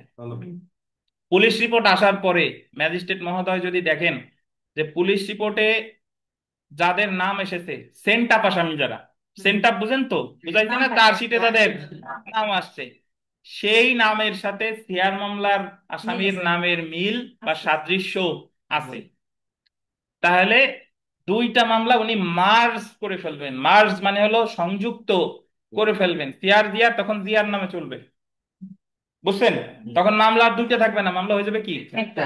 একটা। কিন্তু যদি তিনি দেখেন যে জিয়ার মামলার আসামিদের সাথে সিয়ার মামলার আসামিদের কোনো মিল নাই, তাহলে দুইটা মামলার গতিতে চলবে। তুমি তোমার জিয়ার এর গতিতে চলো আর এইটা সিআর এর গতিতে চলো। এই হলো 205D। এখন আপনার বাংলাদেশ বার কাউন্সিল পরীক্ষায় পাশের জন্য 205D এর সাবসেকশন মনে রাখার কোনো দরকার নাই। আমি বলি সাবসেকশন মনে রাখা ভালো, তবে পাশ করতে হলে মনে রাখার দরকার নাই। আপনি সাবসেকশন মনে রাখতে যাই যদি ভুল লেখেন, তার সাথে মনে না রাখাই ভালো। আমি সবকিছু 205D লিখে স্টার দিয়ে দিয়ে লিখে যাবো, সবকিছু আছে কততে, 205D। বুঝছেন? সাবসেকশন মনে রাখার আমার প্রয়োজন নাই, বাট আপনার মূল থিমটা জানতে হবে। একই বিষয় নিয়ে মামলা চলবে কয়টা? দুইটা। সিআর মামলাটা যে কোনো পর্যায়ে থাকতে পারে। জিআর মামলা কোন পর্যায়ে? তদন্ত পর্যায়ে। নালিশি মামলার ম্যাজিস্ট্রেট জানার সাথে সাথে কার্যক্রম কি করবে? স্থগিত করবে। আর কি তলব করবে? পুলিশ রিপোর্ট তলব করবে। পুলিশ রিপোর্ট আসার পরে দুই মামলার আসামিদের যদি মিল থাকে তাহলে দুই মামলা কি হয়ে যাবে? মামলা হয়ে যাবে, জিআর মামলা হয়ে যাবে। আর যদি মিল না থাকে, তুমি তোমার গতিতে, আমি আমার গতিতে। এখন আপনাদের যে প্রশ্ন মনের মধ্যে ঘোরে, দুষ্ট প্রশ্ন, তারপরে আমি বলি, সেটা হলো যে স্যার পুলিশ রিপোর্টে 10 জনের নাম আসছে সেন্টাপ, এই 5 জনের সাথে সিআর মামলার আসামির মিল আছে, 5 জনের মিল আছে, 5 জনের নাই, তাইলে কি হবে? এটা হলো আপনাদের প্রশ্ন নাকি? তাহলে এটা আদালতের এখতিয়ার ভাই, আদালত যদি মনে করে দুইটা একসাথে চালাবে, আর যদি মনে না করে এটা তুমি তোমার গতিতে, এর গতিতে। বুঝতে পারছেন? এখন সাধারণত যেটা আপনার গুরুতর অপরাধ, গুরুতর অপরাধ বিষয় কিন্তু সিআর মামলা হয় না, জানেন? গুরুতর অপরাধ বিষয় কি হয়? জিআর মামলা হয়। কেন জিআর মামলা হয়? কারণ জিআর মামলায় আমরা পড়ে এসেছি, জিআর মামলায় মামলা বিচার শুরু হয়ে গেছে তবু অধিকতর তদন্ত করা যায়, কিন্তু সিআর মামলা একটা নির্দিষ্ট ফ্রেমওয়ার্কের মধ্যে আটকা, ওর বাইরে কিন্তু যাওয়া যায় না। আসামি যদি 10 জন থাকে ওই 10 জনই, এর বাইরে আর সংযুক্ত করার সুযোগ নাই। এজন্য ম্যাজিস্ট্রেট মহোদয় যদি মনে করেন যে না, যে দুইটা মামলা জিআর মামলা হিসেবেই চলুক, একটা মামলা হিসেবে, তাহলে উনি করবেন। আর না হলে ওই মামলা এই মামলার গতিতে, এই মামলা এই মামলার গতিতে। এটাই হলো 205D বা 205ঘ। তো এটা একটু পড়ি দেখেন যে ফৌজদারি কার্যবিধি 205ঘ ধারা মতে নালিশি মামলার অনুসন্ধান বা বিচার চলাকালে ম্যাজিস্ট্রেট যদি জানতে পারেন যে সংশ্লিষ্ট অপরাধ সম্পর্কে পুলিশ তদন্ত চলছে, তাহলে তিনি নালিশি মামলার কার্যক্রম স্থগিত রাখবেন এবং তদন্তকারী পুলিশ কর্মকর্তার রিপোর্ট কি করবেন? তলব করবেন। পুলিশ রিপোর্ট আসার পর ম্যাজিস্ট্রেট পুলিশ রিপোর্ট পর্যালোচনা করে যদি দেখেন যে পুলিশ রিপোর্টে উল্লেখিত অভিযুক্তদের সাথে নালিশি মামলায় উল্লেখিত অভিযুক্তদের মিল বা সাদৃশ্য রয়েছে, তাহলে ম্যাজিস্ট্রেট উভয় মামলায় কোর্টে পরিচালনা করবেন, যেন ধরে নেওয়া হবে যে উভয় মামলা পুলিশ রিপোর্টের ভিত্তিতে দায়ের করা হয়েছে। অপরদিকে পুলিশ রিপোর্টে উল্লেখিত অভিযুক্তদের সাথে যদি নালিশি মামলায় উল্লেখিত অভিযুক্তদের সাদৃশ্য বা মিল না থাকে, সেক্ষেত্রে উভয় মামলা তাদের নিজস্ব গতিতে চলবে। এই কথাগুলো যে এইভাবেই লিখতে হবে এমন কোনো কথা নাই, আপনি আপনার ভাষায় লিখলেও হবে, শুধু ধারাটা ঠিক রেখে। ধারাটা কত? 205D। এখন আমরা এখানে যদি 12 খ নাম্বার প্রশ্নটা দেখেন, যে একই অপরাধ বিষয়ে নালিশি মামলা এবং পুলিশ তদন্ত চলমান থাকলে ম্যাজিস্ট্রেট কি পদ্ধতি অনুসরণ করবেন? কত ধারা বলেন তো? 205D। তারপরে ক দেখেন, অপরাধ আমলে গ্রহণকারী ম্যাজিস্ট্রেট কোন কোন ব্যতিক্রমী অবস্থায় অভিযোগকারীকে পরীক্ষা না করেই অভিযোগ আমলে নিতে পারে? কত ধারা? 200 ধারা। পাইছি না উত্তর? তারপরে 12ঘ দেখেন, অভিযোগ প্রাপ্তির পর অপরাধ আমলে গ্রহণকারী ম্যাজিস্ট্রেট অভিযোগকারীকে পরীক্ষা করার পর উক্ত অপরাধ আমলে নিতে সন্তুষ্ট না হন, তবে তিনি কি কি পদ্ধতি অনুসরণ করতে পারেন। 202 ধারা আলোচনা করতে হবে। যদি সন্তুষ্ট না হন, আমলে যদি সন্তুষ্ট নয়, তদন্ত অনুসন্ধান নির্দেশ দিতে পারে কততে? 202-তে। আর 202 এর মধ্যেই 203 এর কথা বলা আছে, যে তদন্ত প্রতিবেদন আসার পরে যদি মনে হয় আমলে নিবে, নাইলে আমলে নিবে না। দেখেন, মামলা আমলে নেওয়ার যোগ্য নয় এমন একজন ম্যাজিস্ট্রেট কর্তৃক কোন নালিশি দরখাস্ত প্রাপ্তির ক্ষেত্রে কি ধরনের পদক্ষেপ গৃহীত হতে পারে? আমলে নেওয়ার যোগ্য নয় কত ধারায়? 201 ধারায়। তারপরে দেখেন, কোন ম্যাজিস্ট্রেট কি পিটিশন অফ কমপ্লেইন ডিসমিস করতে পারে? ডিসমিস মানে খারিজ করতে পারে কত ধারায়? 203 ধারায়। যদি পারে, তবে কখন, কিভাবে তা করতে পারে বর্ণনা করুন। তাহলে খারিজ সম্পর্কে আছে 203 আর কত? 204-3। তারপরে আমরা চলে আসি পরেরটা 12-6। কখন এবং কোন ম্যাজিস্ট্রেট আসামি ব্যক্তিগত হাজিরা পরিহার করতে পারে? ব্যক্তিগত হাজিরা পরিহার কত ধারায়? 205। এরূপ হাজিরা পরিহার করার পর ম্যাজিস্ট্রেট কখনো কিভাবে উক্ত আসামিকে ব্যক্তিগত হাজিরা নির্দেশ দিতে পারে তা যথাযথ ধারা উল্লেখে আলোচনা করুন। পাইছি না? পাইছি। তো আমাদের সর্বশেষ যে টপিক পড়ে আজকে আমরা আমাদের লিখিত ক্লাসটা শেষ করব, সেটা হলো, এটা এক্সট্রা প্রশ্ন, এটা আমাদের মূল সাজেশনে নেই, বাট আমাদের জানতে হবে যে একজন ম্যাজিস্ট্রেট কি তার নিকট দাখিলকৃত অভিযোগের ভিত্তিতে থানাকে নিয়মিত এজাহার রুজুর আদেশ দিতে পারে? রুজু মানে হলো দায়ের করা, রুজু মানে কি? ফাইলিং। তো ম্যাজিস্ট্রেটের কাছে আপনি সিআর মামলা করতে গেছেন, কিন্তু ম্যাজিস্ট্রেট সিআর মামলা রেকর্ড না করে ম্যাজিস্ট্রেট নিকটস্থ থানার ওসি সাহেবের নির্দেশ দিছে যে তুমি এটা জিআর মামলা হিসেবে রেকর্ড, মানে এফআইআর হিসেবে রেকর্ড করো, এফআইআর হিসেবে রেকর্ড। অনেক সময় এমন হয় যে একটা গুরুতর অপরাধ আমাদের আশেপাশে ঘটছে, খুন হয়েছে, গুরুতর জখম হয়েছে, থানায় গেলেন, মামলা নেই নাই, পরবর্তীতে তো আমার কোর্ট ছাড়া কোনো গতি নাই। কোর্টে গেলে কোর্ট নির্দেশ দিতে পারে, ম্যাজিস্ট্রেট কোর্ট নির্দেশ দিতে পারে থানারে যে তুমি এটা এফআইআর হিসেবে রেকর্ড করো। কারণ গুরুতর অপরাধ বিষয়ে কিন্তু সিআর মামলা পায় না, কারণ সিআর মামলায় কতগুলা সীমাবদ্ধতা আছে। সিআর মামলায় রিমান্ড হয় না, সিআর মামলায় ফার্দার ইনভেস্টিগেশন হয় না, সিআর মামলায় সাপ্লিমেন্টারি চার্জশিট পায় না, সিআর মামলায় তদন্ত অনুসন্ধান তদন্তের ক্ষেত্রে পুলিশের ক্ষমতা সীমিত।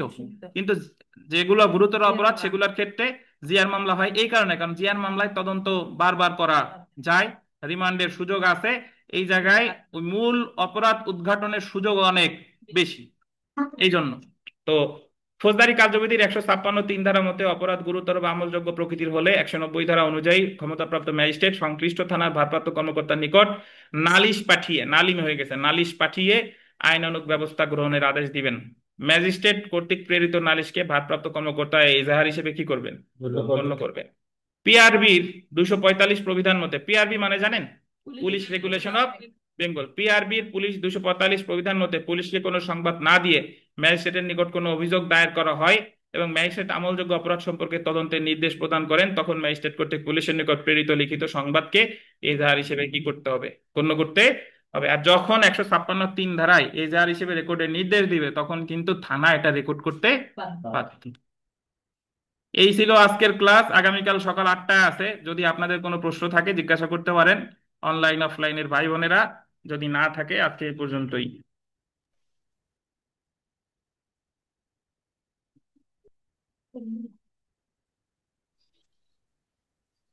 স্যার একটা হ্যাঁ প্রশ্ন বলেন, করবো স্যার। বলেন। স্যার 195 ধারা প্রশ্ন করার সুযোগ পাইনি, তখন 195 ধারায় স্যার মিথ্যা সাক্ষ্যদান দিলে তো আদালত এটা ইয়ে করবে, বাদী হয়ে করবে। তো আমাদের কি কিছু করার নাই স্যার আদালতকে মানে দৃষ্টিগোচর করার জন্য, যে মানে আবেদন করা বা কোনো কমপ্লেন করা যে ইনি মিথ্যা সাক্ষ্য দিছে, হ্যাঁ এরকম কিছু আছে, কোনো অপশন? আছে। আপনার যেটা করণীয় আছে, 476 ধারায় দরখাস্ত দিতে হবে যে আপনার আদালতে মিথ্যা সাক্ষ্য দিছে, আপনি মামলা করেন 476 ধারায়।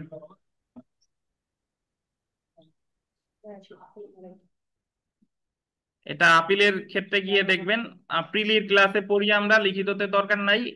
476 ধারায় আদালত আদালত যদি মামলা করতে না চায়, তাহলে ফৌজদারি কার্যবিধির 476 ধারায় আদালতে অবগত করতে হবে যে আপনি মামলা করেন, আপনি মামলা না করলে আমলে নেওয়া হবে না। তারপরে উনিও যদি মামলা না করে, তাহলে 476 ক ধারায় ওনার উপরস্থ আদালতে যে আবেদন করতে হবে যে উনি তো আমার দরকার, উনি মামলা করেন নাই, আপনি করেন। উনিও যদি মামলা না করেন, তাহলে 476 খ ধারায় উপরস্থ আদালতে আপিল করতে হবে। পারবে যদি উনি নিজে সরকারি কর্মকর্তা, একটা 180 ধরে করবে, সমস্যা বুঝতে পারছেন? জি স্যার। মানে পড়ার একটা উত্তর দেওয়া তো ঠিক আছে, তাহলে ভালো থাকেন, এই পর্যন্ত, আল্লাহ হাফেজ।